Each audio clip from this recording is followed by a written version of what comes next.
Cindy. Yep, if you push the red button until something comes on that LCD screen on the top there, it should say it's turning on. See, they were all turned off, so those.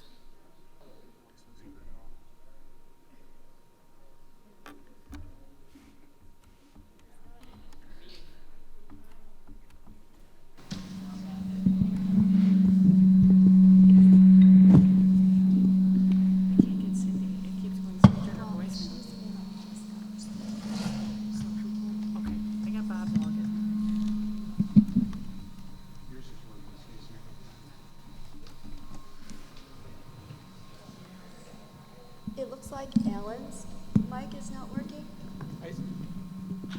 Hey Bob, it's Erin again. Sorry, I was trying to get Cindy and I can't seem to get a hold of her, so it's just going to be you on the phone here right now, okay? There, now it's working. Yes, I'm going to put you on speaker right now. Can you hear me? Testing. I'm not sure that. Can you hear me? Maybe now I can. Okay.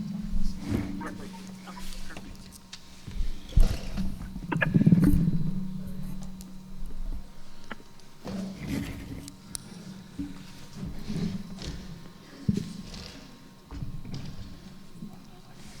Guys, okay? Ready? Good evening, everyone. I call to order the special meeting of the River Falls Board of Education on Monday, August 2nd. This meeting has been properly notified. I want to make a comment about the fact that there are 4 board members present. We have 2, one that is for sure on the phone. We're trying to make contact with the other person.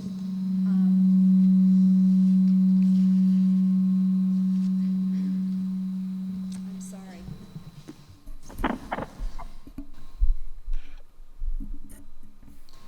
At this time of the year, it can be a complicated task to be able to call a special board meeting when everybody is able to be present. We didn't have time to wait as we wanted to be able to get into this conversation. So the way that the evening is going to flow is we are first going to have a presentation from our superintendent, and then we will take public comment. It is likely that the board will have some conversation after that, but this is primarily an opportunity for the board to be able to hear from the superintendent, for the community as well, because this is the process that we use to be able to hear from the superintendent's recommendation. So I'm sorry about the sound. Hopefully I can sort it out.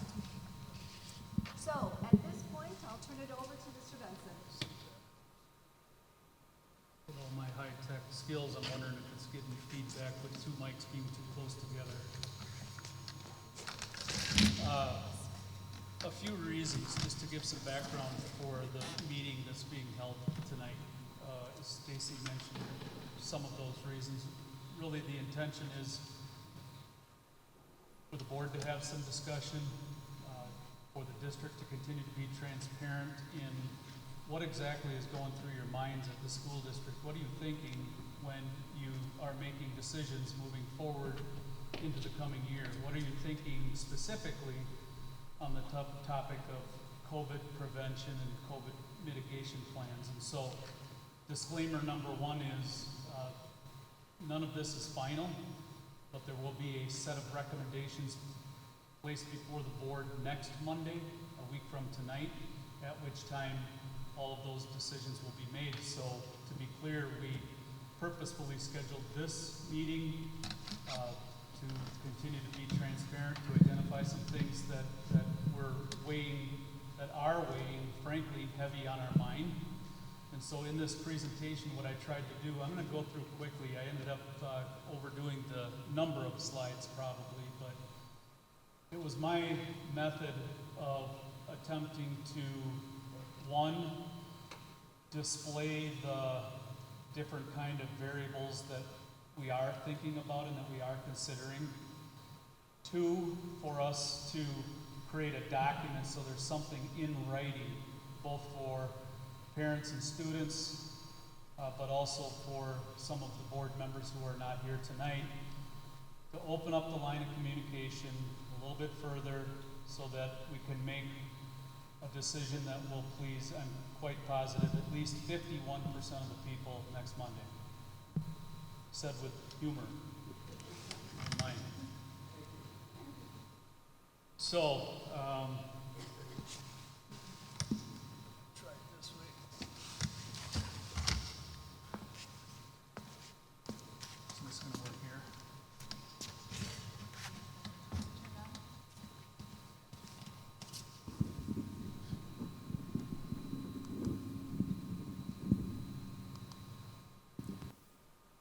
Very serious matters, so I hope I don't get criticized for starting off with what is intended to be just to be a little bit of humor. So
tonight is that we have three options. Clearly, this presentation tonight has more to do with masks than all of the other mitigation efforts that we will continue to do in the district.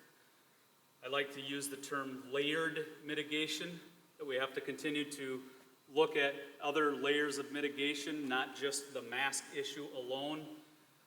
And so if we relax other mitigation efforts along with the masking, how much of a concern might that become?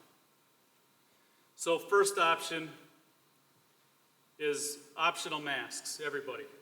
Students, staff, entire district. Next option, next slide.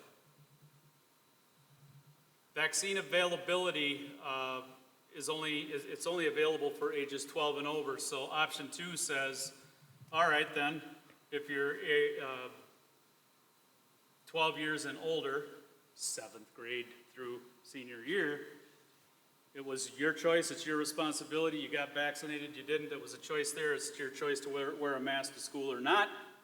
However, grades PK through 6, they're not eligible for the vaccine. So a middle of the road option to consider is that age group would continue to wear masks.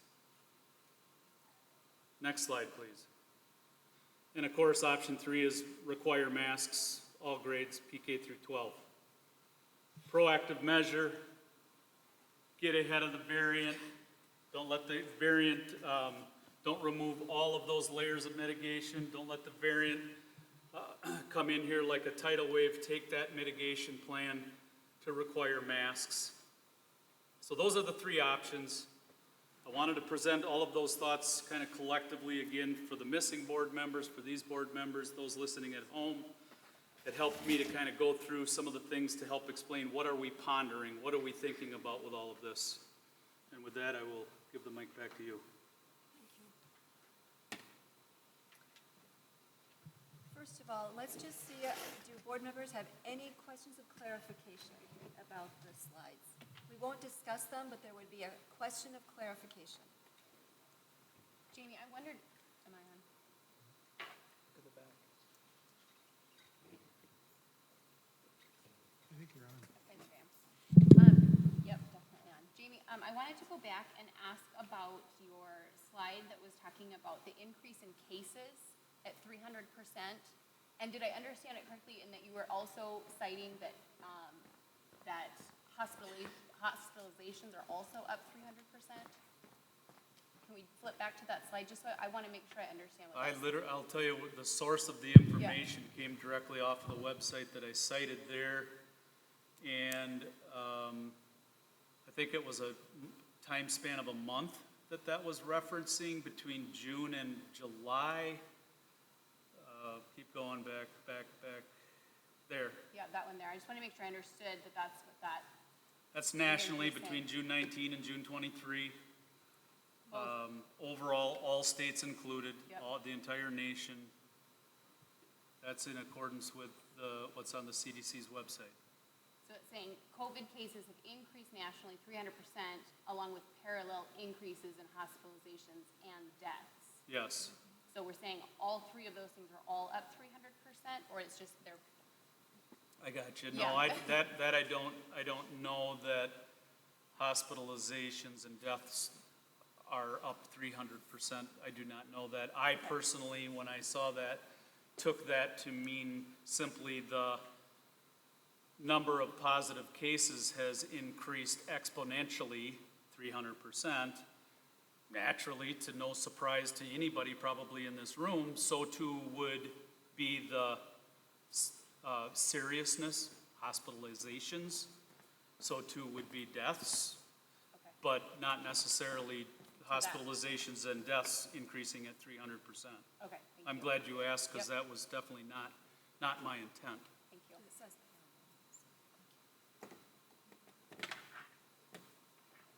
Okay, so at this point, Just, oh, Todd had a I'm sorry. question. I can wait. What? Can you guys hear me? Let me steal your mic. Yep. Here, can I? Let me see that for a second. There you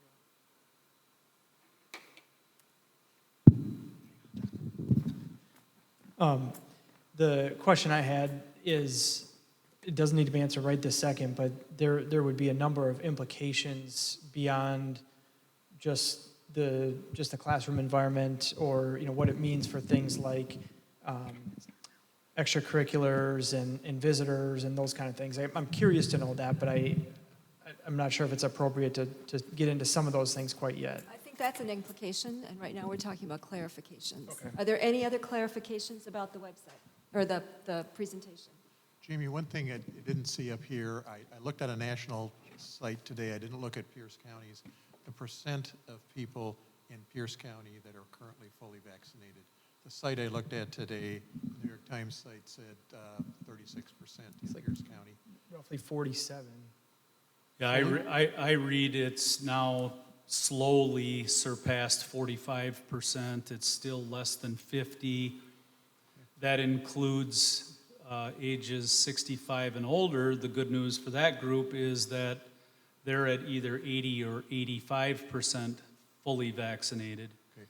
And so the vaccination rate is, as we all have heard, is certainly one of those things that people need to think about in helping to keep our children in school. It will presumably be impacted by the vaccination rate. That's just how the science is going to work. That's not an opinion. But that 46% you're saying is fully vaccinated, and that was on the Pierce County Public Health? Yep, Pierce County's website. Aaron, can you go to the last slide? The other thing, Alan, that they have the link from AZ Snyder, you can stratify it by school district too. In River Falls, within Pierce County or within Pierce and St. Clair County, River Falls, I think it was just under 50 for full series and over 50 for at least one dose. So when I last I looked at it, which sometime yesterday. Okay, at this point, the board welcomes public comment. I apologize for the mic problems today, but hopefully that mic is going to pick you up quite well. You're welcome to come to the microphone. Please tell us your name, the school or schools where your children attend, and I'm going to ask you to limit your comments to 2 minutes, please. Would anyone like to address the board?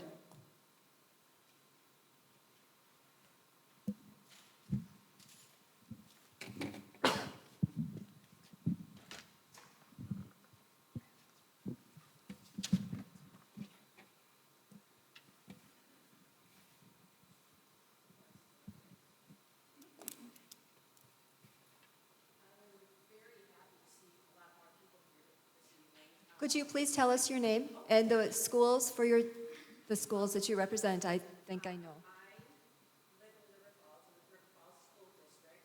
I do not have children in the school district anymore. Actually, my children went to Hudson. I just wanted to say that. Could you tell us your name, please? Oh, I'm sorry. Jackie Nick. And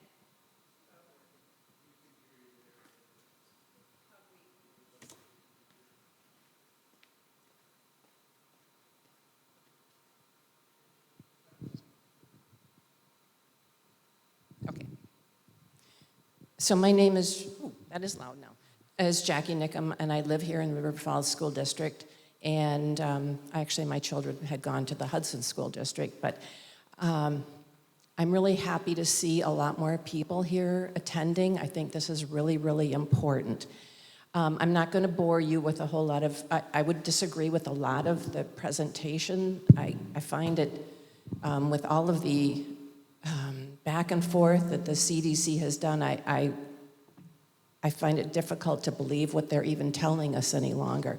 So I'm just going to read, this was a statement from Governor Kim Reynolds of Iowa.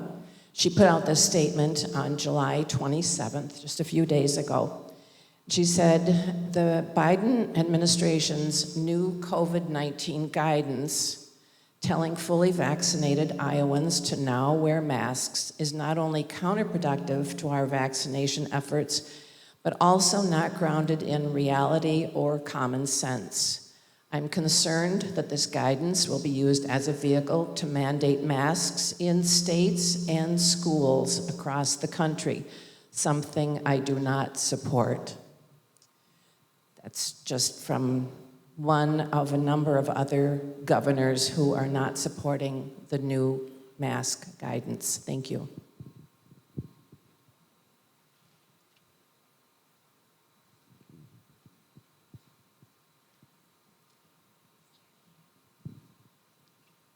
My name is Kristen Miller. I have a second grader, an incoming second grader at Greenwood, and I just want to thank you guys so much for the opportunity for us to come forward and speak tonight and hear our opinions and thoughts on things. I just really want to urge you as school board members to protect our children and to follow these guidelines that are put out by the Centers for Disease Control and the American Academy of Pediatrics that Jamie had mentioned earlier. And really, I encourage masks for all kids ages 2 and up. This is science-based recommendations, and these are leading experts across our country.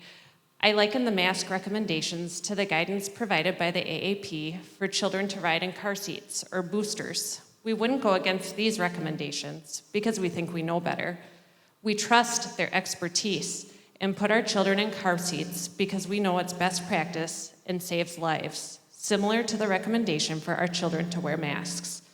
I'm not a public health expert, nor am I an epidemiologist, and I don't believe any of you are either, so let's defer to the experts who are and have our students' best interests at heart to keep safe.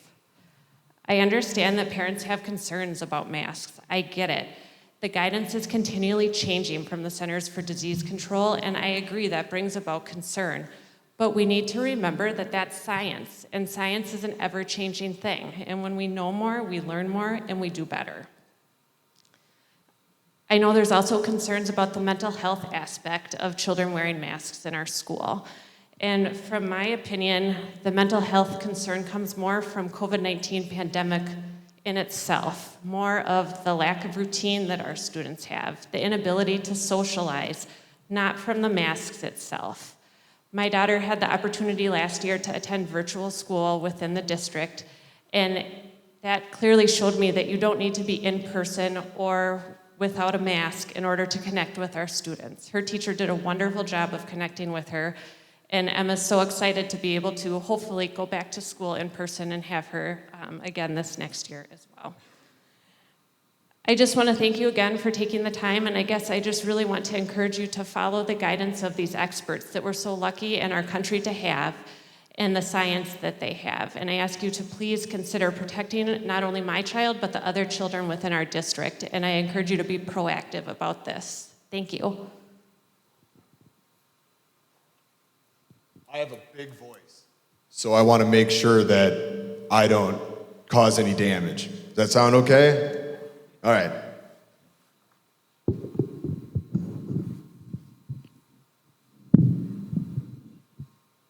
I also want to thank you all for the job that you did last year. Excuse me, could you please tell us your name and where your children attend? Yeah, my name is Phil Fahey. I have a son that's entering first grade at Greenwood.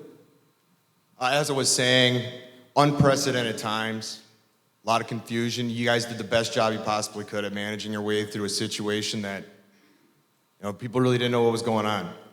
Fortunately, though, as the speaker right before me had said, we do have some experts that are out there.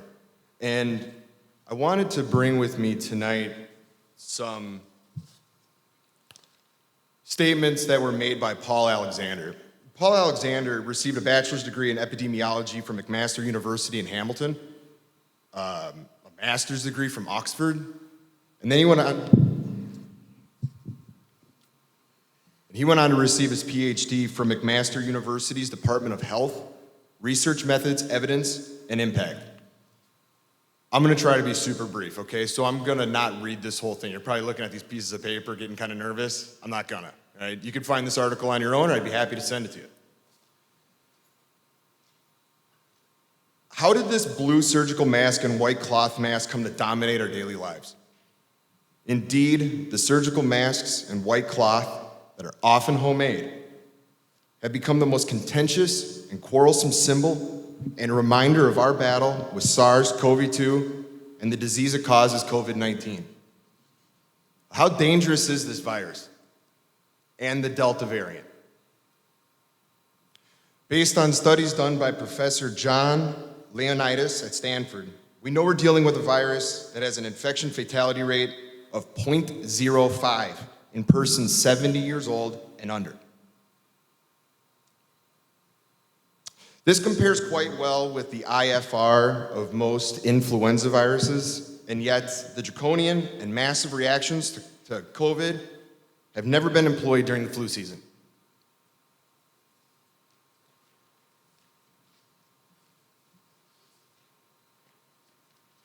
In an emphasis of time, I'm going to jump to the final point that I'd like to make. I know y'all want to get home. There's a lot of research that supports that these masks just don't work. Fauci himself came out and said it on 60 Minutes. As a matter of fact, one of the leading doctors came out and said that a cloth mask is not effective after 20 minutes of use. Now, when my son was at school, he'd come home, that thing would be soaked. All right, so he's sitting in front of his friends, he's talking to them, he's blowing droplets all over. The Delta variant's real, okay? But it largely doesn't affect kids. They don't have the ACE2 receptors in their noses. We get it, not little kids. There's really two things that I've heard from people in this community when it comes to school, and really not in this community. I deal with a lot of people throughout the United States. Number one, we want to keep our teachers safe. My employer required me to get vaccinated.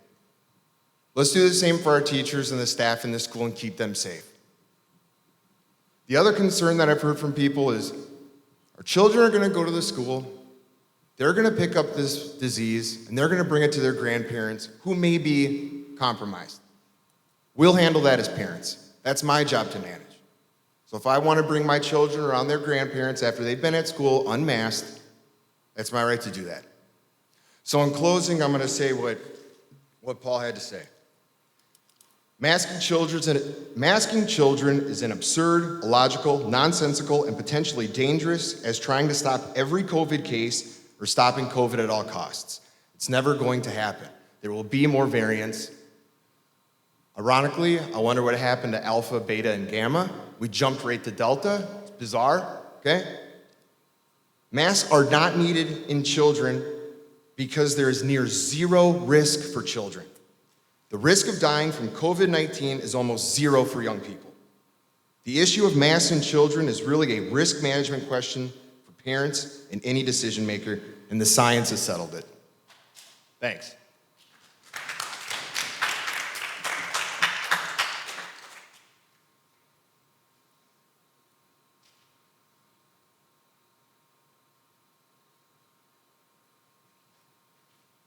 My name is Steve Schrader. I'm obviously too old to have children in this district, but until pandemic, I tutored almost 100 children in this district at Meyer and Westside, and I miss them very, very much.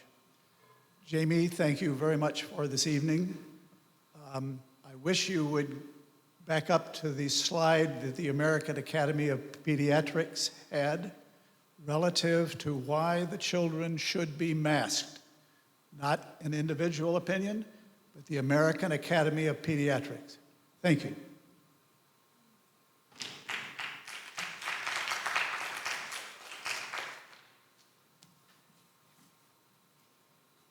Just FYI, the AAP, their #1 donor is Pfizer. Just keep that in mind. My name is Jill Ewald Chain. And I might have a child entering kindergarten, depending on what you guys decide. I apologize. Okay. Steve, what did you want? I asked Jamie to respond to that slide. I guess I didn't understand that you were asking for Jamie to respond. I thought you wanted it to be back up there. Well, I would say one reason why we are presenting these three options tonight, and the board is discussing it and hearing comments from the community is that, as I tried to display in the slides, I can tell this story in a way that points you to current COVID data and suggest that it might be okay for us to just have it be optional. Then when I go over to people that know more about the medical side of this and the science side of this, people that are experts in areas that I'm not, the question is, how do we weigh in their thinking with where we're currently at with COVID numbers in our part of this state? So how's that for tiptoeing around the answer? I don't know, but I wouldn't have put it on the slide if I didn't think it was very relevant information that should be considered by everybody in this room. I didn't say it had to be the number one overriding factor, but in my mind, we would be terribly remiss as educators to not try to educate ourselves on what the experts in the field are telling us. Okay, ma'am, you may start, and I'm sorry, but I missed your name. Could you please tell us your name again? And Jill your- Ewald Shane. Jill? All right, thank you for the medical freedom this summer in terms of mask wearing. I hope you can implement mask choice for the fall as well. Let families make these medical choices for themselves. In Wisconsin, we have 3 exemptions for vaccines. Masking exemptions should be no different, as they are considered medical devices. We've always had different illnesses come through schools and a varied background of vaccine status. We've never treated anyone as being sick by masking and quarantining them just because of a close contact. This overreach has to end. I do not and will not co-parent with the school board, health department, county, state, CDC, or any form of government or organization. Only my husband and I get to decide what's best for our child. We, the parents, will applaud and support schools and school boards that support and respect a parent's right to choose. Please do the right thing in making masks a parent's choice. Please make them optional.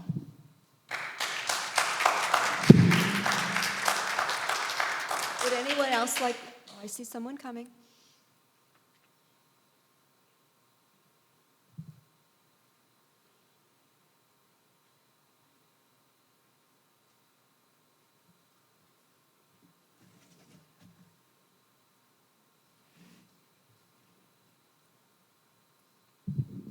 Hello, my name is Teresa Cohen and I have 4 children. We're planning to send our 2 oldest boys to West Side for the coming year. They'll be in 1st and 3rd grade after we did virtual school last year. Both of my boys have an incredible need for in-person learning this year, especially one of my sons. Though we did, we thought the virtual school was a great fit for us last year, we began to worry about the son's mental health. After he told us more than once that he no longer felt that he was a part of this world. The precautions put in place last year ensured that kids stayed in school and that cases were well managed. After last year, we began to feel more comfortable with the idea of sending our boys back to in-person learning. The Delta variant, rising cases, and now news that masks may not be required this year have thrown our plans into question for us again. As of July, 335 kids in the U.S. have died of COVID, but 0 are dead from wearing a mask. Unless your child has a severe developmental delay, there is proven to be no harm in children wearing masks, no medical harm. My husband and I are vaccinated, but we've gone back to wearing masks in indoor public spaces due to the low vaccination rates in our area and the increased severity of the Delta variant, because we do not want to risk spreading COVID to our children and others in our community. Our family has made sacrifices to try to lessen the load of children physically in schools in the past year. A loud minority have been calling for the freedom to not mask, but that takes away our freedom to send our children to school in a safe environment. If some families are upset about mask requirements in school, then they absolutely can take advantage of virtual school this year. It's time again, with cases on the rise, for everyone to do their part to keep our unvaccinated children safe, because they undoubtedly still need protecting. Not requiring masks would be letting down every parent and child in this community, whether they realize or acknowledge it or not. I implore you to make masks a requirement for the upcoming school year for the safety of our children and our community. Thank you.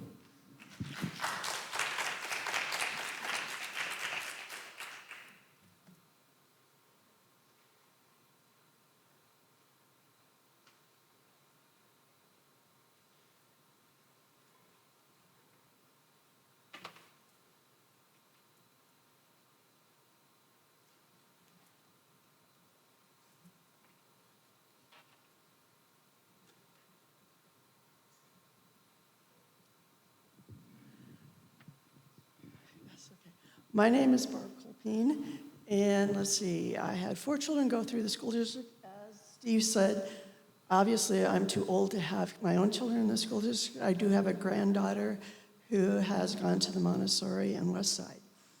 And so I speak, but I speak as a former school board member, and I swore I wasn't going to say anything tonight. I was just going to listen, and I have been listening.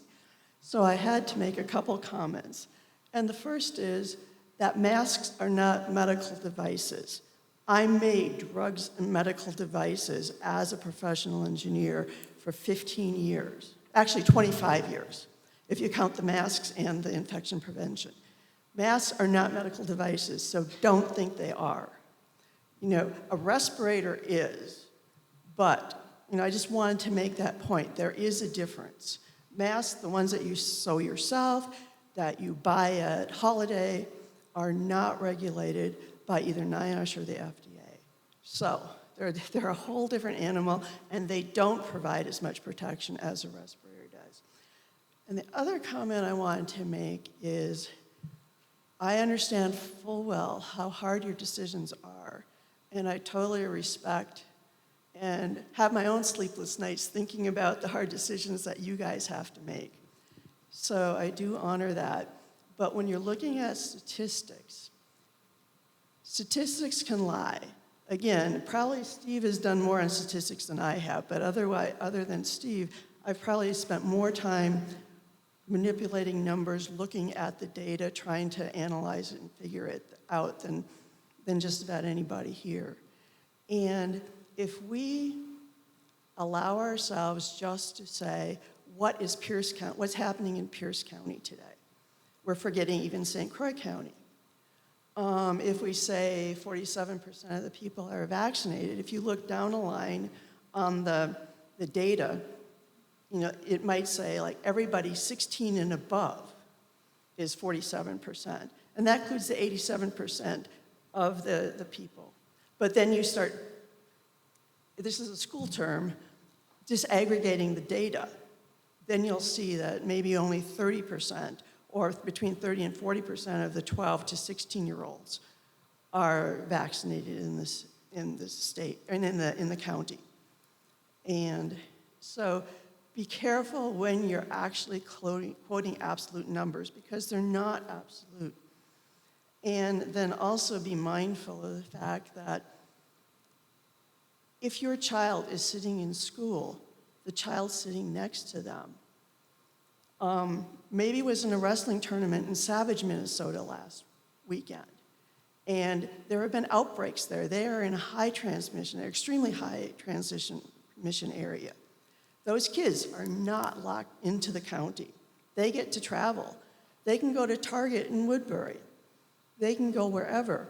The kid sitting to the left of your child in school could have just come back from Disney World and interacted or been exposed to kids from Brazil, from wherever, around the whole world, and sat on a plane. So statistics, I know you have to pick a number to use and a number to make decisions by, but be mindful that numbers that are too simplistic will lie to you and will not, so they might give you a false sense of comfort. So just be mindful of that. And I know it's a horrible, hard decision to make, and I respect the work that goes into it.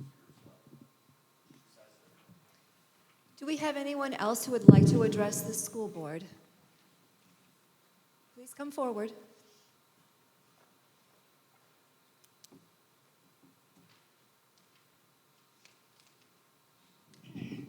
Hi, I'm Patsy Warwheat, and I have 4 kids at the Montessori.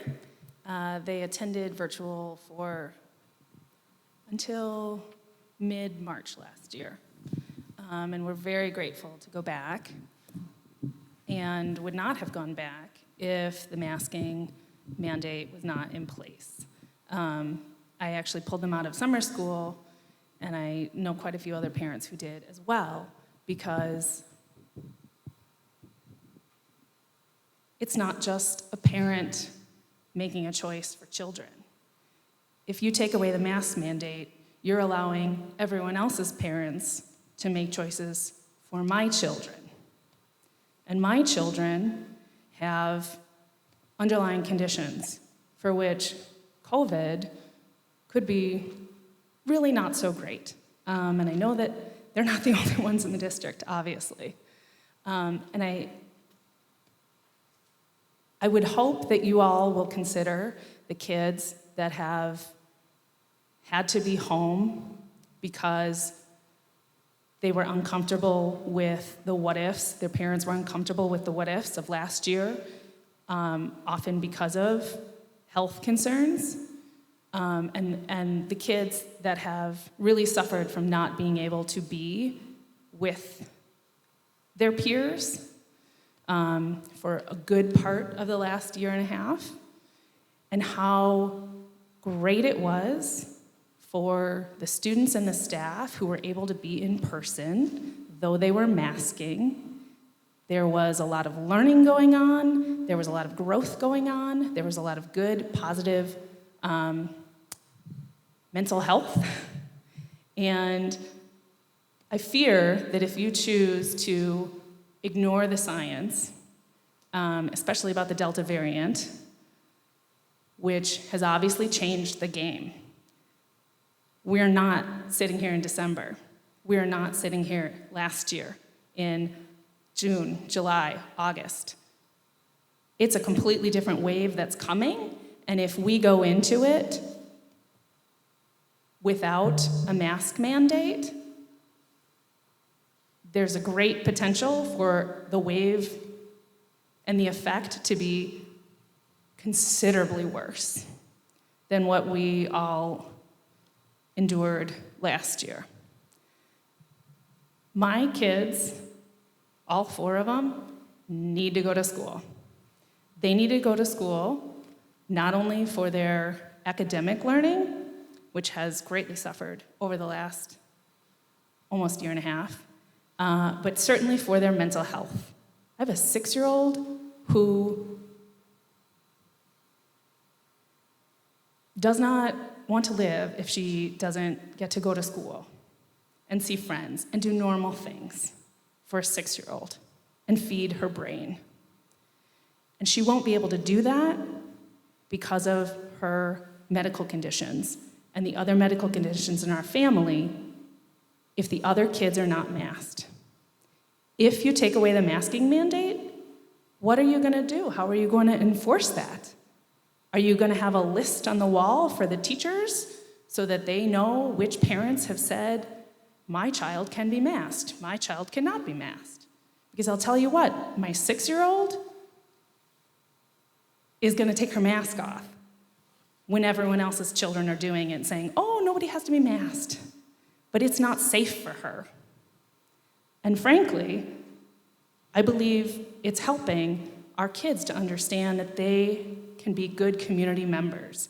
And I would hope that we would be good and thoughtful and considerate community members to the rest of the community, including the kids in the school and the families around.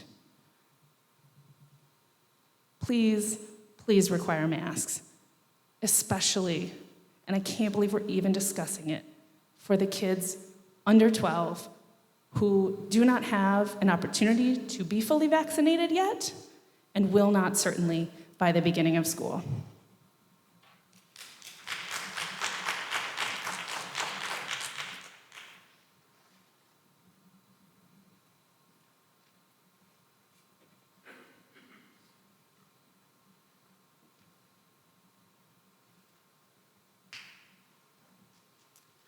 Hello, I'm Shalyn Nygaard. I am a graduate of River Falls, and my oldest child is a graduate of RFHS and UWRF.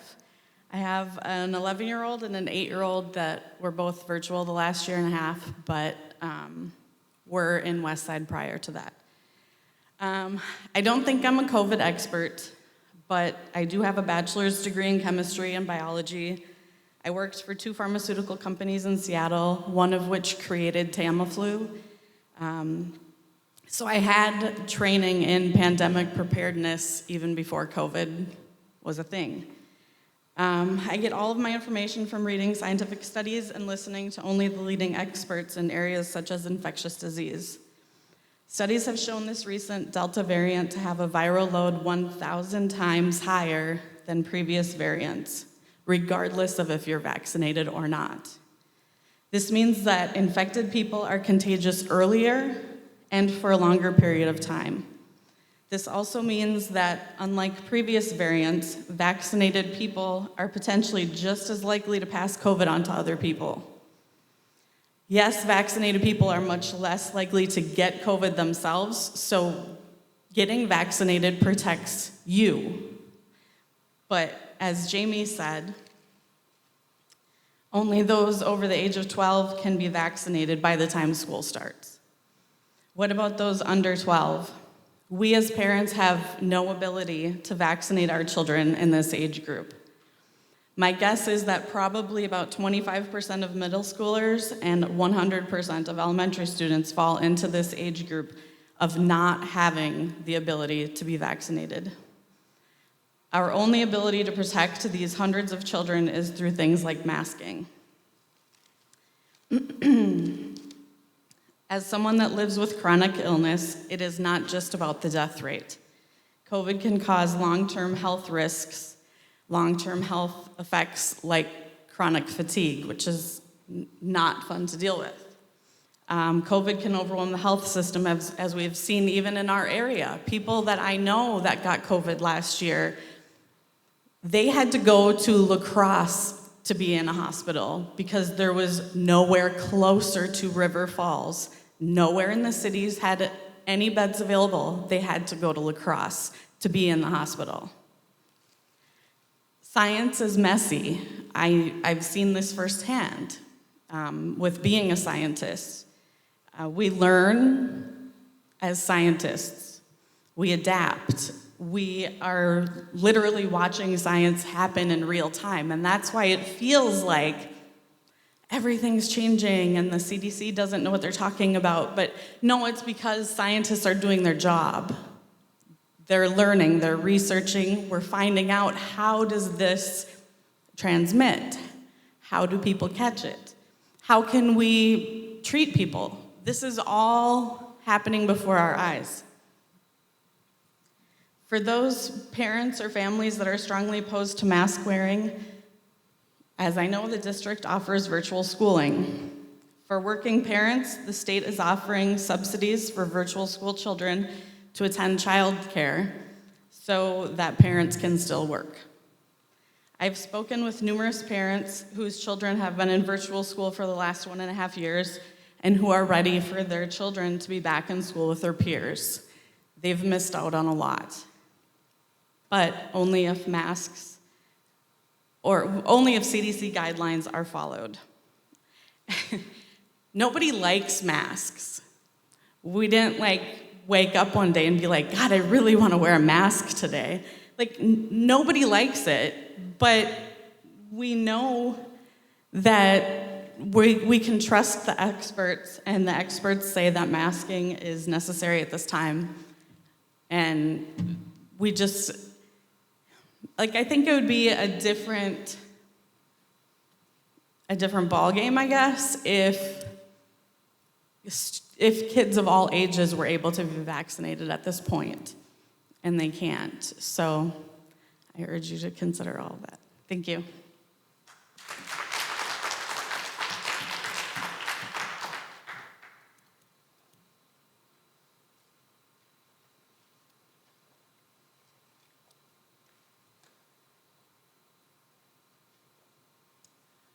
Hi, my name is Lisa Christensen, and I have 2 children going into the school, one going into high school and one going into middle school.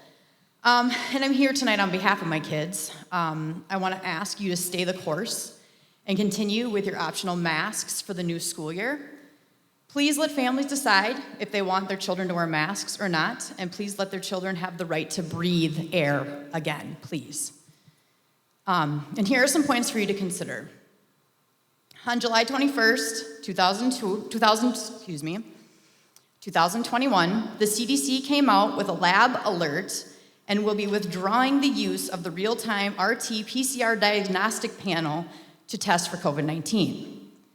They state that the test cannot tell the difference between the flu and COVID-19. This makes me wonder if there really is a pandemic, honestly. This makes me furious. You're telling me that all of these tests, all these PCR tests, were faulty and we can't believe it? Why are they waiting till December 31st to stop using these PCR tests? Just something to consider.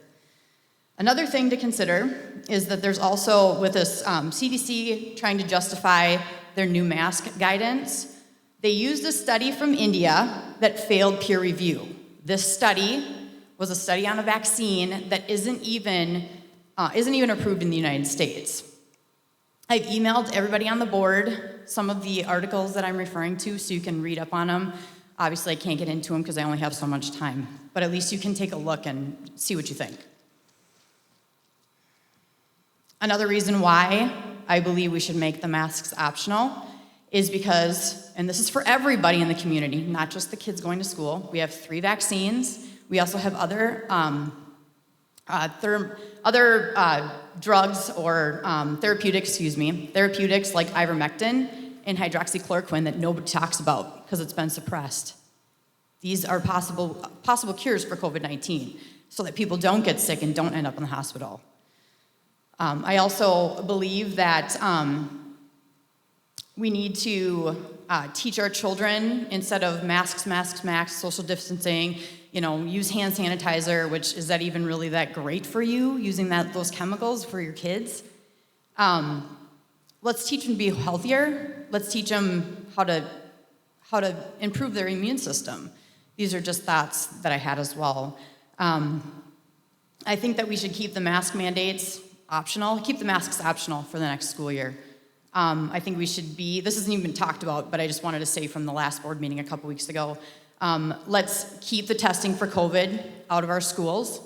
Let's also cease any future COVID-19 vaccination clinics out of our school district as well. They don't belong in our school district, on our school properties. I please just let our children smile at each other, let them get smiles back from their teachers, and just let them breathe fresh air, please. Thank you very much for your time.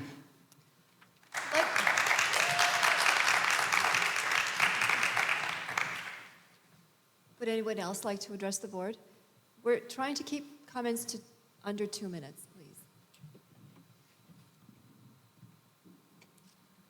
Hello. I'm short, obviously. If I tilt it down, I think it's going to fall. I can hear you. That's okay, the good thank news. you. You're the main one I wanted to talk to. My name is Heather Lane. I have a child at Westside and another child about to go into 4K. I'd like to thank you, the board, the community, for coming and sharing your thoughts tonight, and also to Superintendent Benson. I'd like to thank you all for your hard work this year and for letting us have this opportunity to speak. I care very much about the safety and education of my children, and I am incredibly proud of the River Falls School District and all of the work you did last year in your success in preventing the spread of COVID in the schools. I recognize that some spread happened. I did read Superintendent Benson's emails pretty much every week and check what those numbers were, especially at Westside. And there was some spread, but it was limited. One of the spread happened in my son's class. Half of the class was out for 2 weeks on quarantine due to close contact. After talking to the parents that were also affected, it sounded like it didn't spread at all, and I saw that as a huge success, that mitigation was in place and that children didn't get sick from it. That 2 weeks of virtual school was very difficult, and I applaud all of the parents, all of you that put up with that. You're a lot stronger than I am. Good job. But I would like to talk to you, I would like to encourage you to repeat those successes of last year in this upcoming school year by following the advice of the experts and looking on your successes and applying that to this year as well. A Wall Street Journal article from February said that COVID spread in schools is much lower when the students wear masks. And then it cited a CDC study on schools here in Wisconsin. So there's some great information that's pretty local to us. The CDC director said, "We know that most clusters in the school setting have occurred when there are breaches in mask wearing." And in the past month, the American of Pediatrics also recommended that everyone over 2 wear a mask at school. per the information that Superintendent Benson shared with us. One of the members of the American Academy of Pediatric Council on Student Health, Dr. Sarah Bodie, said, "There are many children and others who cannot be vaccinated. This is why it's important to use every tool in our toolkit to safeguard our children from COVID-19. Universal masking is one of those tools, and it has been proven effective in protecting people against other respiratory diseases as well." Did my mic cut out? There we go. And I can say, I have my son, he's in kids club. Masking's optional there. Every day we leave him there with a mask. Every day when I come home to pick him up, it's not on. I know that optional doesn't work because we're experiencing it. In addition to his time at kids club, only this summer, he's missed about a week and a half of class that we've paid for because he's been sick, because he's contracted respiratory illnesses, most likely there. It's our only vector in. Whereas during the school year, other than the 2-week quarantine, he only missed 3 days. So that also tells me that there's something there in the masking. I mean, granted, we're an in size of 1, but it's still something that happened to us and something that's personal. So I'd like to close with that. We've seen success with masking in our own school district, and the experts are asking for everyone to wear masks in school. We should follow the advice of science, follow the data, and listen to the experts to keep our children safe and educated this school year. Thank you.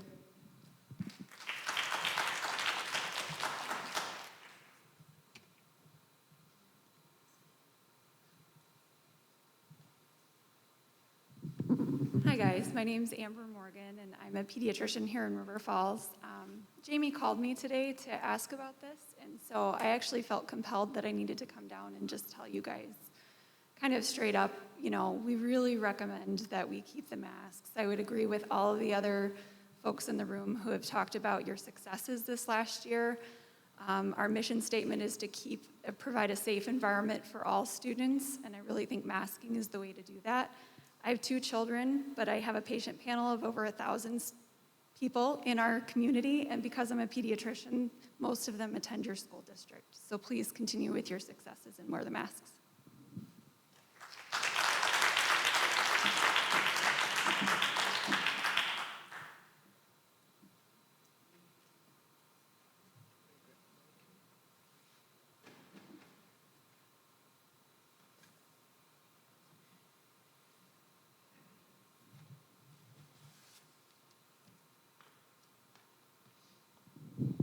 Good evening.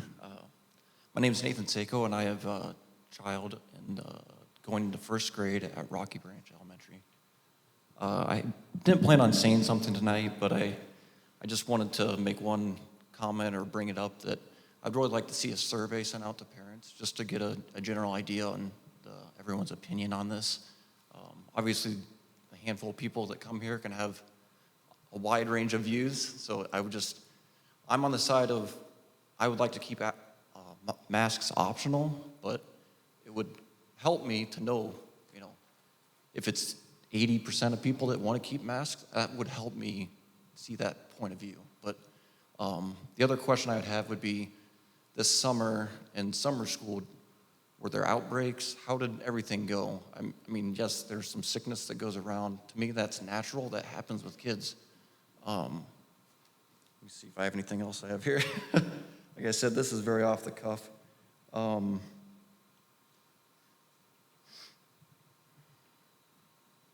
Yeah, that's really all I have. Thank you.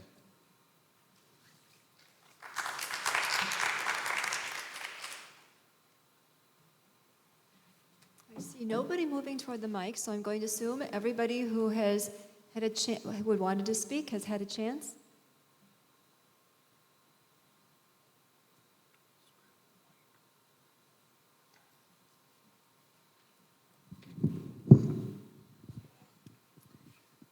Okay, so we're a smaller size board. Even though Bob is here, it's a bit complicated for us to have conversation.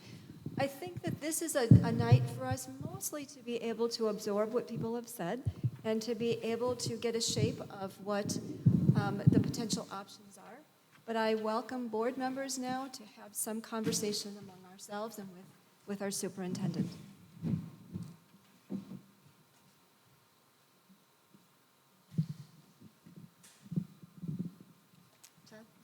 Yeah, I can make a few comments.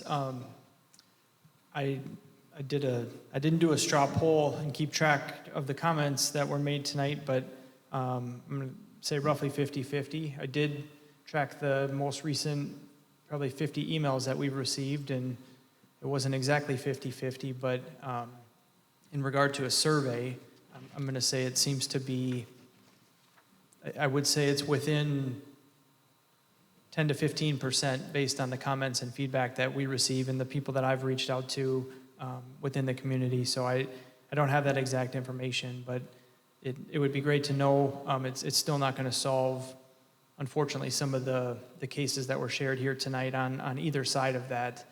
If those people fall in a 1% or a 5% minority, it's still going to leave them on either side of things kind of left out to dry there. So my personal preference going into the summer was to do mass optional all the way through, and I think I haven't seen a whole lot of reason to change that. It's starting to, I thought things went pretty smooth this summer. I haven't heard of anything that tells me otherwise in regard to our district. Some of the things are getting a little bit harder to overlook or to just kind of keep the focus on our district and the numbers that we're seeing, because it has been very positive from all indications I've had up to this point. So my initial preference, I think at this point, would still be to stay with that course. I think my second preference would be to look at option number 2 and that Jamie presented, but I wouldn't be totally against us going with mass either. So I don't know where the middle ground is. I think if I had to vote on it today, I'd probably still be in the camp of option 1, maybe option 2 as a fallback for myself.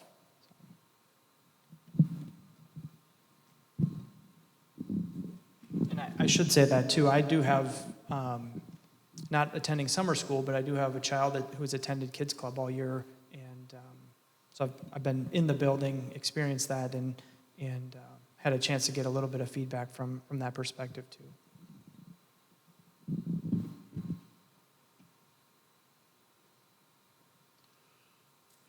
I don't know where I sit on this right now. Well, no, I shouldn't say I don't know where I sit. I think this is very complicated. This is very complicated, and I appreciate the fact that we're having this information tonight, Jamie, and taking the public comment in. We've gotten lots of comments via email and other ways, and I'm sure it's going to continue. This, just like a year ago when we were deciding on what we were going to do in the fall. And as a board, the one thing we could agree on is the fact that whatever we decided was not going to be universally popular, and that all of our options were not what we would choose if we could. That we had hard choices to make last fall, and we didn't like any of them, but we had to choose a course and go with it, and we're faced here again.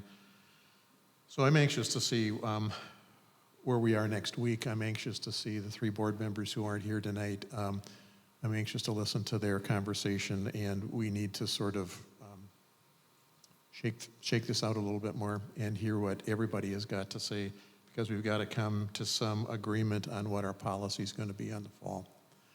The one observation I have about this, I just haven't, I've been thinking about this for the last few days, that a year ago, where we were a year ago, and the conversations we were having as a board, the conversations we were having as a community, the conversations we were having nationally, were the only way we're going to get out of this is if we can get a vaccine soon. And the efforts to get the vaccine, and we were all anxious about the vaccine. How soon is the vaccine going to come? And I got to credit President Trump for this, and some of the leaders out there really moved this through and came up with some options for us for vaccines by December. And we were so anxious about it. President Trump and his family were among the first to get vaccinated. All the former presidents got vaccinated. Everybody was just all excited about being vaccinated. And the rate of vaccination was very high up until about the end of April, early May. Free vaccinations available to everybody. Who would have thought a year ago when we were all so desperate for something, that here we would be all these months later, a year later in thinking about it, 8 months after the development and the rollout of the free vaccine, that we would have less than 50% of the people in this county fully vaccinated. Now, if you would have told me that a year ago, I wouldn't have believed it. I wouldn't have believed it. And quite frankly, if right now we are at where we assumed we would be a year ago, we wouldn't be having this conversation. The reason we're talking about masks tonight is that less than 50% of the population in both these counties, okay, and regionally, there's only a few spots that are really a lot better than what we are right now. And as a result, the virus continues to grow and mutate and all of that. So we can't fix what hasn't happened, but I just think that that's an observation, that people's individual choice to not get vaccinated, and I respect that.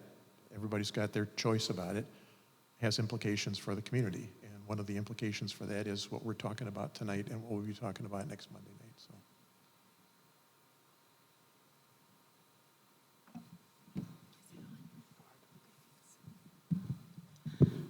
So I would just like to thank everybody who came tonight and had the courage to stand up and share your opinions and your thoughts. I also have received lots of emails over the past week or so, and I would just encourage anybody who's tuning in via live stream, please continue to share with us where you're at on this. I'm new to this ball game. I was just appointed last month, but I can say with certainty that one of the great things about our board is that we really represent a variety of backgrounds and perspectives. And my impression thus far is that we all are trying to recognize and understand that there are a variety of opinions that are held by the people in our community. We want to respect that, and we want to understand where everyone is coming from. The point of this was to offer some transparency to the community and to help you understand the unique situation that we're in. This is a very difficult situation. I also was in favor of optional masking in the summer. I have 4 young kids. I've watched the pediatric data since the start of COVID. That appears to be the one thing that has not significantly changed. That has kind of been the one constant throughout this whole thing, and I do take comfort in that. My kids are not yet eligible for vaccination, and in my mind, I am thinking about those kiddos, particularly pre-K through 6th grade, who are not eligible for the vaccine if that was something their family chose for them. I'm looking at some of the social, emotional, and academic implications that come from masking. And so that's something that is weighing on me, and I'm trying to balance that against the risk of serious illness. It's low, fortunately, at this point for the majority of our kids. This will not be an easy decision for any of us, but I just really encourage you all to continue sharing your feedback and your thoughts and your perspectives with us. So thank you.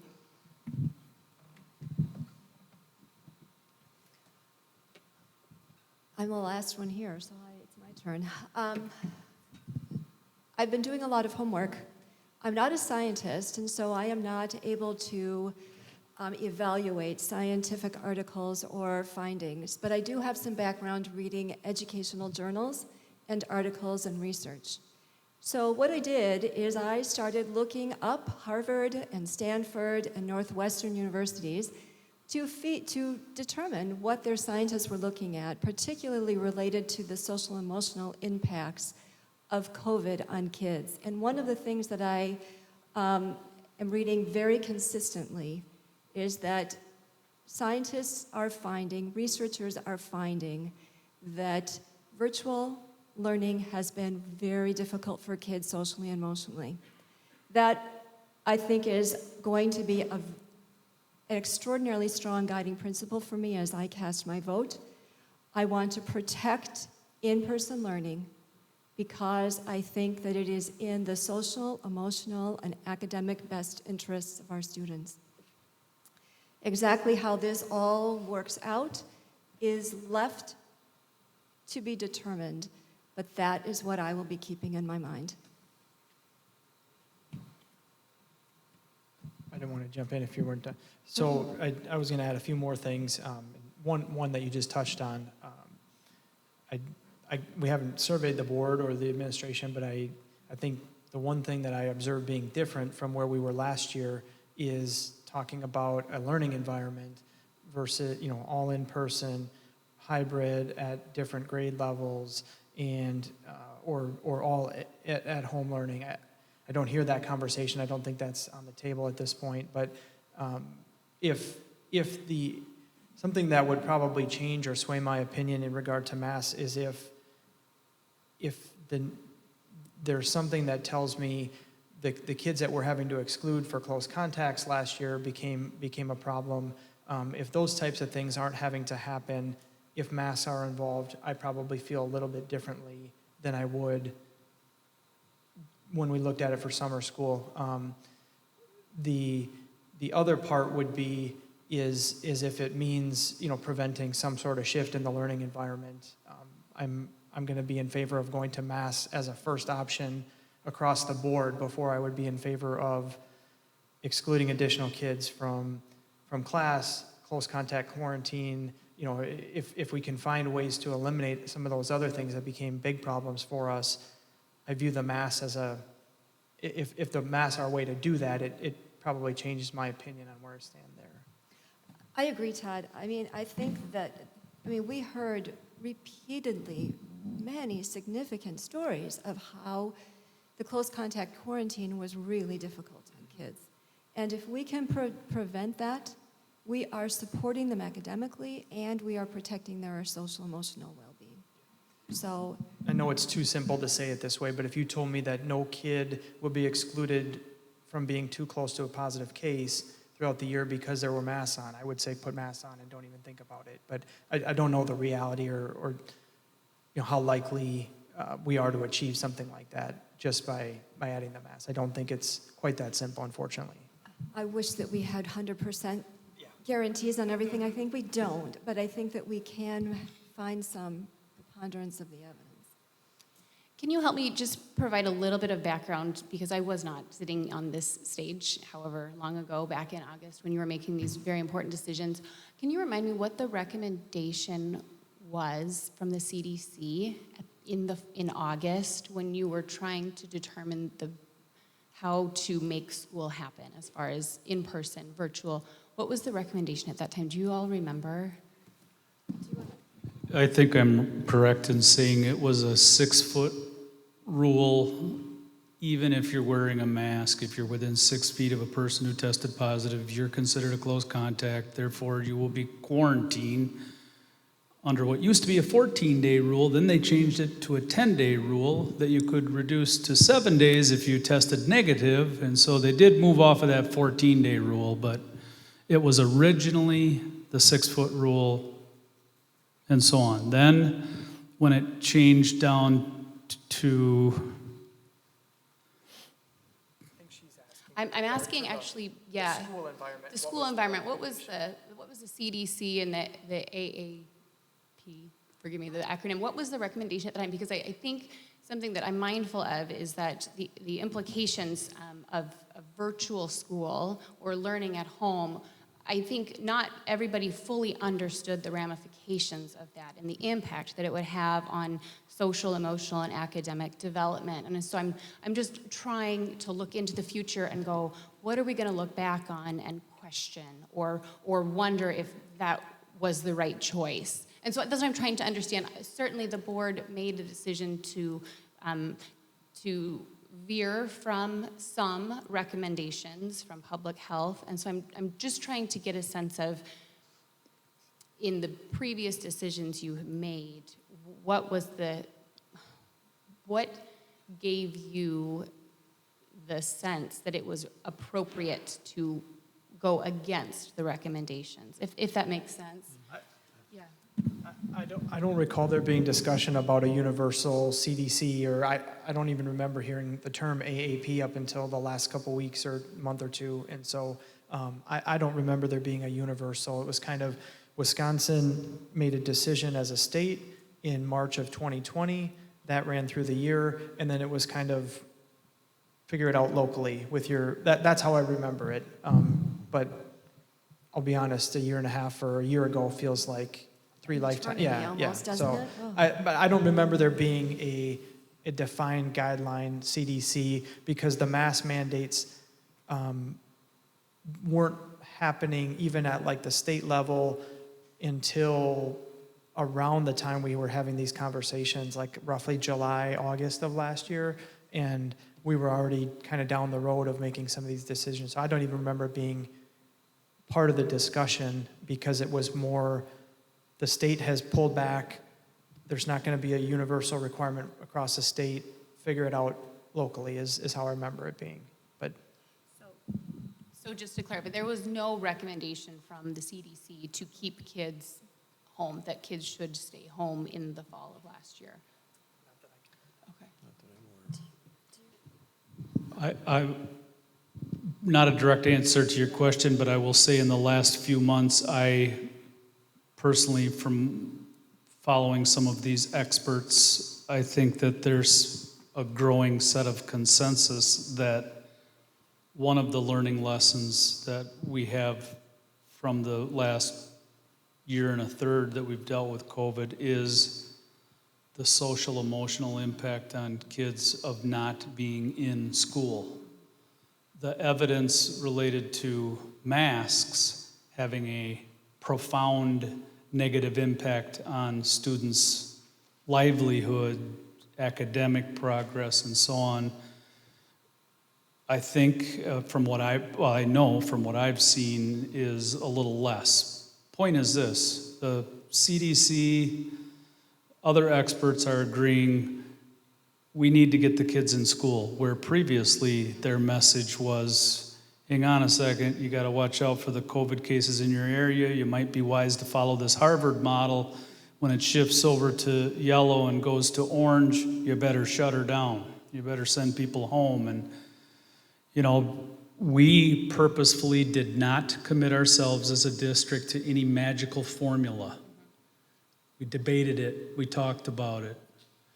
We, behind the scenes, were collecting data on the number of total close contacts, the number of positive cases. We had a grid that we made kind of our homemade matrix, and we were monitoring it, but we didn't want to make that commitment that we were lockstep to some new number that was going to control the day. But I'm reminded all of this when you ask those questions, that one of my slides on here, I had that Harvard model on there and said, the reason I'm putting this on here is because some people are asking for, maybe we should have a number that says if you're going to pivot from something, whether it's no masks, optional masks, or whatever, what's going to be that lever? What's going to be that trip that's going to cause that?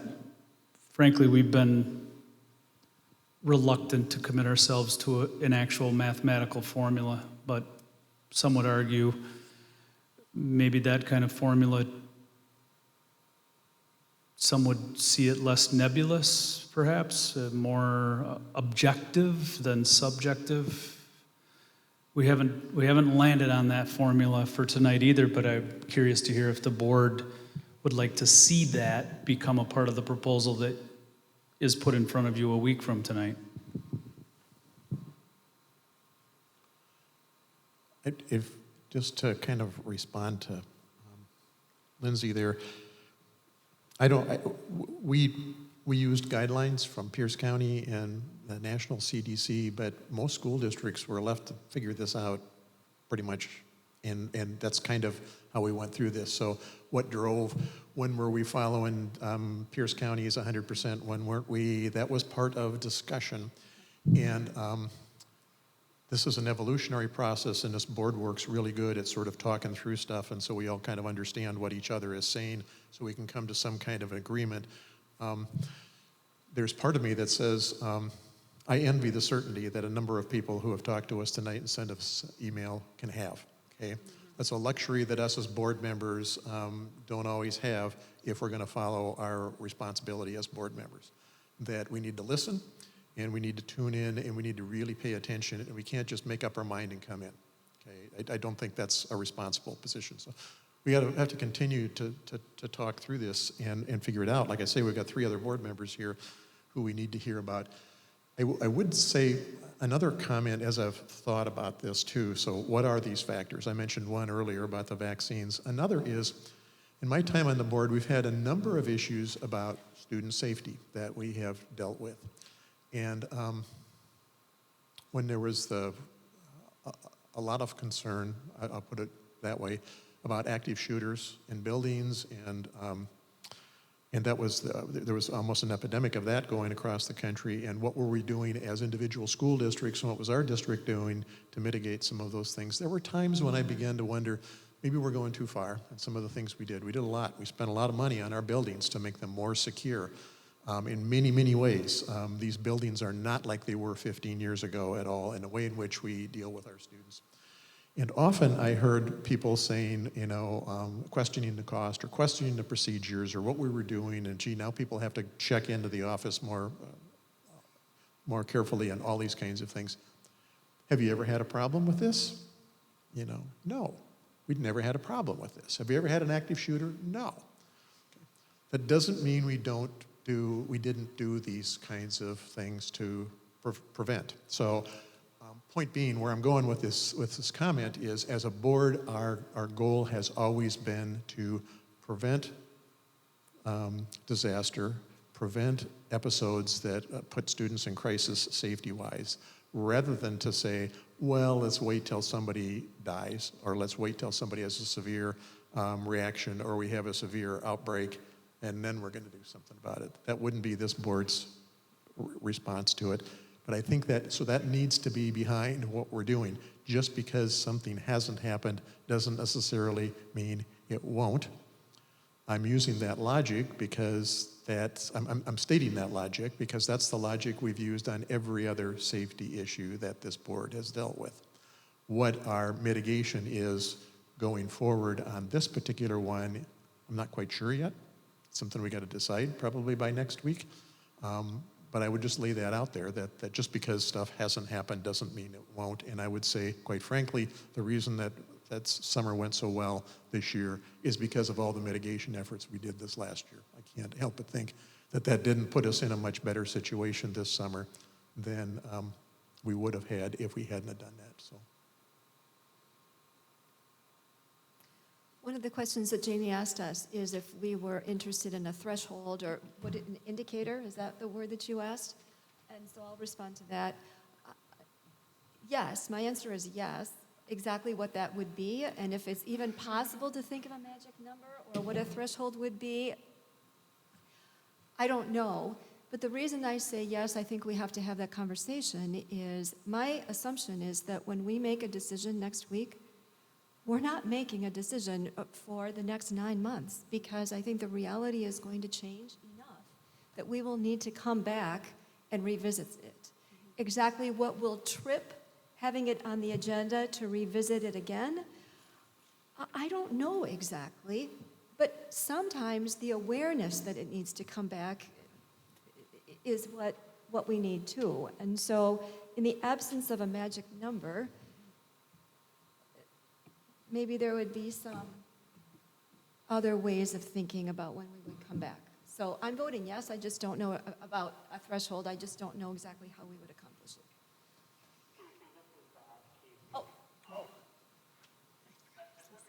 Put your mic Bob, just 1 second. We're going to put another mic by you. Board member Bob Casey is joining by telephone, and we want to see if we can have him be heard a little better. Okay, start again, Bob. You mentioned the desire to have a matrix, and I think that's a really good idea to take a look at. Obviously, positive tests, any outbreaks and that type of thing, but also vaccination rates. These types of things would be important to lay in. So I think, Bob, if I heard much of it about perhaps a matrix would be one way of going, that we would have a variety of measures within the matrix, including vaccination rate. I don't think I caught the other things that you would include in the matrix. Yeah, I would look at, I see it tackling this year very similar to last, in that I don't like to add the component of a matrix. The matrix, I think, would be looking at the similar things to looked at before, positivity rates and hospitalization rates and the things last year, but also vaccination rates and then outbreaks inside our people. I would like, like every board member wanting to do anything and for those kids school for 5 days a week. However we can do that, however we can do is I think a common goal here.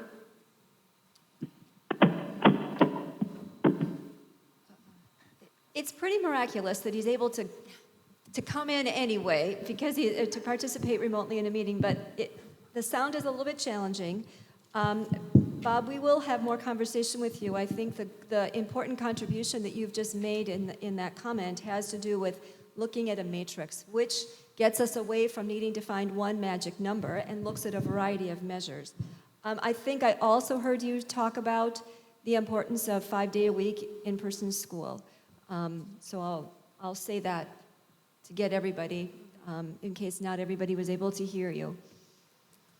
I'll provide Jamie some feedback offline as to criteria that I would look at. It's probably a little bit easier to convey that via phone or email to Jamie than tonight publicly.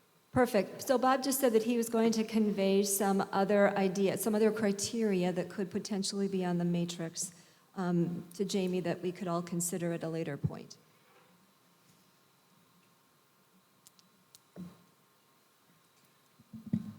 Say one more thing that, we've had this conversation at the place I work with, I think from the conversations I've had with people in the community who have kids at different levels, one of the things that is going to factor into my decision is the fact that, to Alan's point, when the vaccine was initially being rolled out, and there were people who may have said, in the normal course, I don't want to do it, for myself, but to avoid the possibility of having to wear the mask, or to help further that along, I did it, and to take that away now is something that would be difficult for me, and so that's another consideration that would be hard and would lead me to potentially want to break out the group that does have that ability to say, I've made the choice to either do this or not.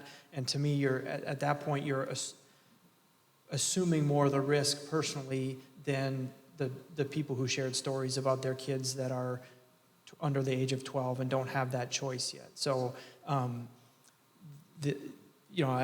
don't know if there's a middle ground when the time comes to vote on this, but something that would be a consideration of that, maybe finding a middle ground between the options that are presented 1 and 3 is option 2 does allow for the people that made that choice and felt that it was a responsible choice, even if it's something they didn't necessarily want to do, because it wouldn't exclude them as a close contact, and it would make it more likely that masks weren't worn. I mean, that was something I dealt with in a business setting, but also have heard that same sentiment in regard to 15-year-old kids or high school kids that made that choice when they had the option. I think initially it was 16 and over, and then went down to 12. So again, I feel like there's more choice to be had for that age group. I don't necessarily like breaking them out into 2, but I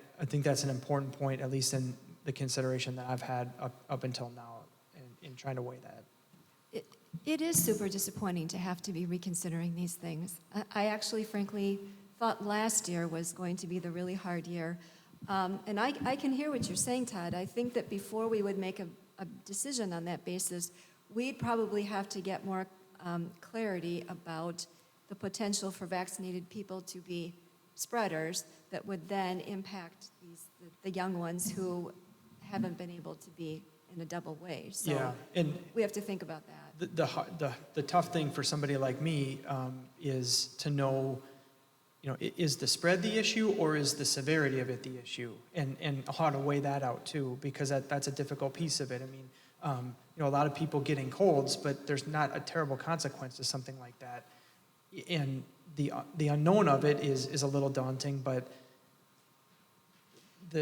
from all indications of things that I hear up to this point, beyond kids not being very seriously at risk is that people who have chosen to take a vaccine are also seeing much less in terms of the severity compared to where we were the first time around with some of this. So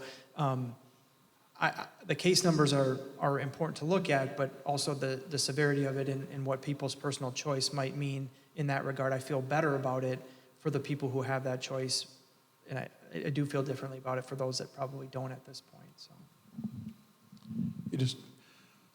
Again, one other observation. I think that, I can't speak for the board, but it appears to me that one of the things the board may agree on already is that we want the students back in school this fall, right? We're not considering hybrid again. We're not considering any of those more draconian mitigation strategies. We're not talking about any of that. So we're really talking about how we get them back in the classroom, face-to-face instructional learning with instructors in front of the class, and how we do that. And masks is one thing we're going to be talking about, but there may be some other things we're talking about, right? I agree, Ellen. I'll add one point to that, and that would be to say for the families that are choosing in person. Because Yes. we will be keeping the virtual option because that's the most appropriate for some kids. Good point. Yeah.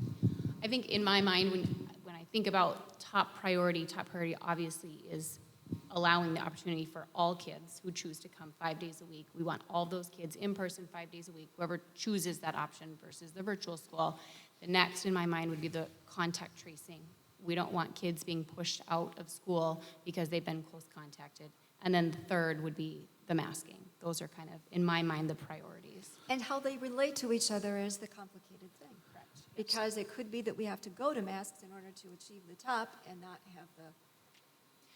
Although close it's interesting contact because now. last year we did mask throughout the entirety of the pandemic, and yet we still had to, our numbers did hit a level at certain points in the year where we did have to shut down and swap the grades 7 through 12 to virtual or distance learning. So even with the mitigation efforts, they're not foolproof, right? And certainly we still, I think of it as like sunscreen. It's not going to prevent me from getting sunburn out there, but it's going to allow me to be out there longer. But part of the issue about the close contacts is now the guidelines have changed somewhat. Yeah, So for us too, this is good conversation because we, again, purposefully felt like we needed to have the most conversation regarding the masking topic, but to be clear, the board already put in place and we are not considering any revision to. This summer, we used the 3-foot rule for close contact tracing, not 6. And the experts would say, we're fine with you using a 3-foot rule as long as everybody is wearing a mask. Otherwise, you should still be using the old 6-foot rule. We're not even talking about that. We're going to be presenting next week to you that we're going to follow a 3-foot rule, whether you wear a mask, not wear a mask, whatever that decision is, wherever the board lines up on that. Close contact tracing should, you would think mathematically, if we're at 3 feet instead of 6, you would hope those numbers would go down. Now we have a variant that might be more transmittable, so we don't know. But I just wanted to really clarify, we're not talking about fall sports either, are we? We're not even having that conversation. The recommendation is we're going to move ahead with that. We're not talking about band and chorus. We're going to sing songs and play music. And game club and chess club and all of those. All kinds of things, clubs and because organizations. We know that those things are really important. Top for our priority kids' is in-school learning opportunities for those that are comfortable with that. And for those that are not, we have the virtual option. Hottest topic of all is clearly the mask debate. I think a close second, though, is that close quarantine. True. And they I may sometimes be they're hard to presumptuous. parse. The focus has been on this mask topic more so than the close contact tracing. Jamie, I think in your presentation earlier, you made mention of equity and the ability to deliver instruction to as many kids as possible and to make sure that we are providing what all students need. And so in thinking about the masking, I do just want to share something that I've really been thinking a lot about. I've talked to some classroom teachers from 4K up to, I believe, second grade. I've heard from some parents, and there are a handful of student groups that I think we at least need to have the conversation about how masking could impact their ability to engage in learning. The first group in my mind is the K2 students where we know early literacy is so important. Kids are not reading at grade level by second grade. Their trajectory is way off in the future. And I know, as a classroom teacher, kindergarten and first grade, and in talking to other teachers of those primary grades, phonemic awareness, phonics instruction, segmenting words and isolating sounds, those are all very, very difficult in those primary classrooms when you have a mask on the teacher and a mask on the student.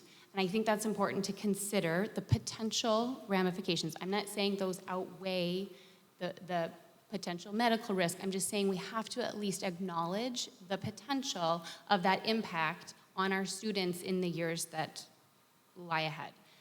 The other group of students that I'm thinking about are Title I students who are already facing some learning struggles. They've likely incurred some learning loss over this past year. Those are our kiddos that are really, really needing those intense academic interventions. A lot of times they're working one-on-one with an instructor or a teacher. And there's a barrier there, and it's difficult to learn with those masks on, particularly if you're focusing on literacy.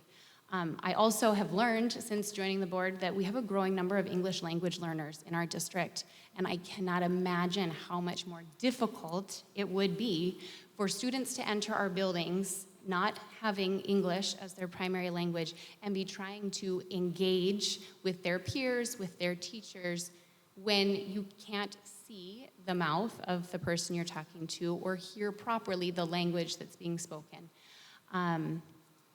And then also our special education kiddos, I think it's important that we give voice to those students and their parents.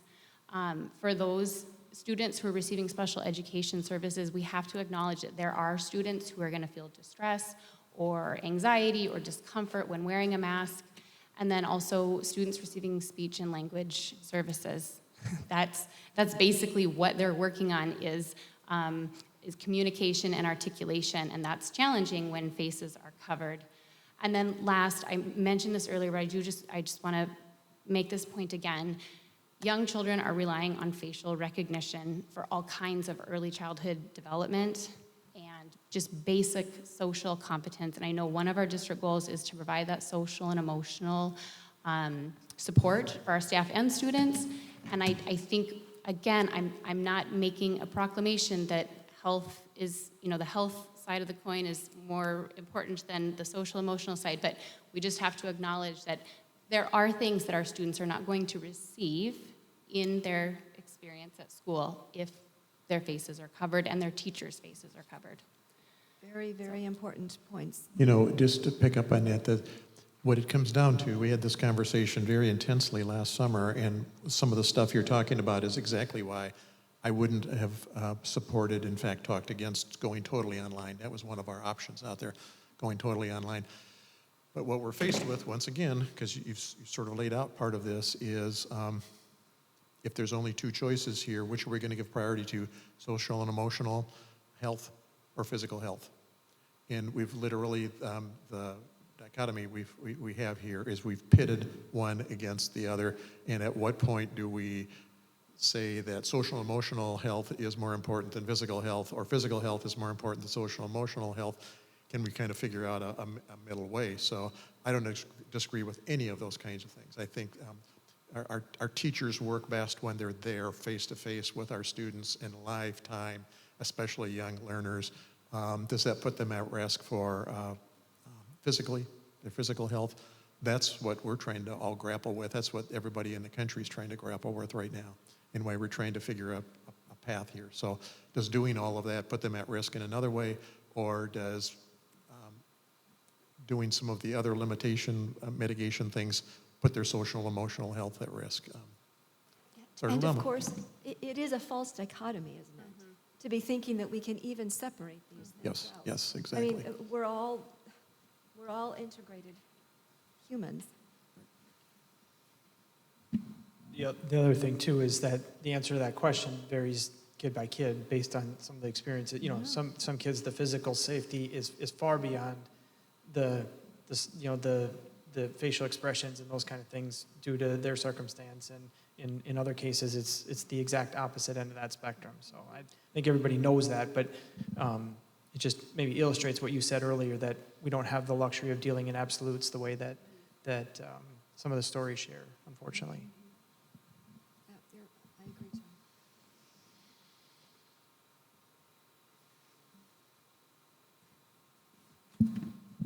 I was going to ask, is there anything that the administration is looking for beyond the conversation tonight, or do we just take that and then wait till next week with a recommendation?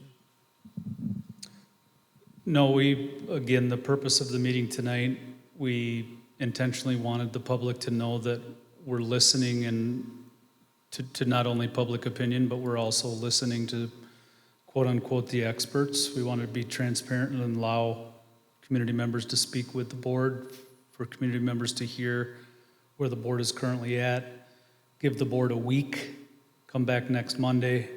We need to let people know what the plan is. Our staff needs to know, parents, students, and so on. And so we're at the point where we just wanted to talk about all these issues and see if there were some common themes, some new ideas that came forth,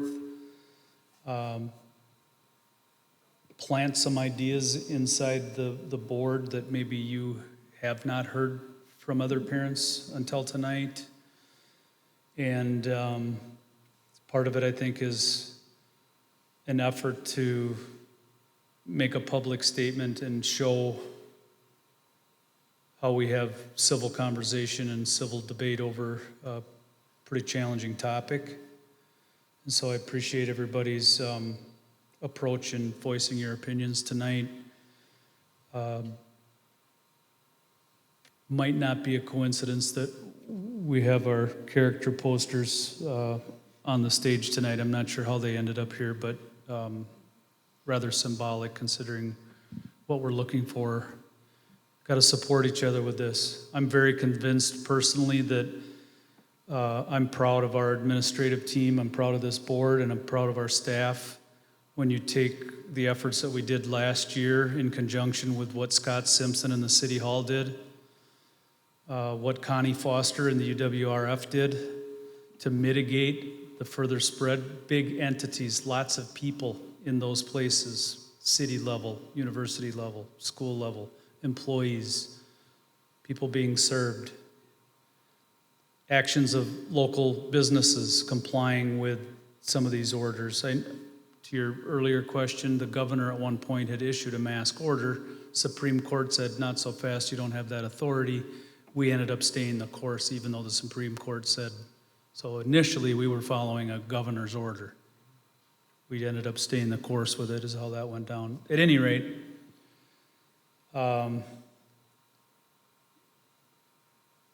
everybody has their story, everybody has their version of the truth and what should be done, and I appreciate again everybody being here tonight to help the board contemplate, and myself as well, some more challenging decisions that lie ahead for next Monday night. You know, it strikes me that often we are in a very difficult position having to choose between two good options. And that's hard enough, let alone when we're in a position of having to make decisions between options that we really don't like. But that's where we're at, and thank you everybody for being good partners in all this. So, do you want to say Share one more thing? Yeah. So I shared some thoughts earlier, in regard to our stand, that it's not definite. It wouldn't be definite 2 weeks from now if we voted today. Honestly, I'll be surprised if we make a decision that, for one way or the other, goes through the end of this coming school year. So the one thing I'm definitely not in favor of is trying to make a recommendation that's going to draw a line between masks for vaccinated, unvaccinated, and trying to discern that and enforce it. I have no interest in doing that kind of thing. So the one kind of absolute that I'm, for me, that I'd like to see with the recommendation is the options that are laid out, but not trying to distinguish anything between people who are vaccinated or not. To me, it's optional or it's mandatory, and whether we differentiate the grade level is great, but I'm not in the business of trying to ask each individual person when they walk into a building, and I just have no interest in trying to police that. Or not myself, I guess, but whoever would be charged with that, I have no interest in it. I agree. And I think that, so we've had some agreement about that. We've also talked about this idea of a matrix with some criteria, which I think connects to the earlier point that you made, Todd, about when we do vote, we're not making a decision for the entire year. I think that would be very unwise. Things are changing so quickly. Plus, we like to be able to respond to what's going on in our community at the time. It doesn't mean being reckless or changing more than is necessary, but we want to be responsible. So presently, we have a lot of thinking to do. Jamie has some work to do. Thank you, everybody. And we'll be back here again. The meeting is adjourned.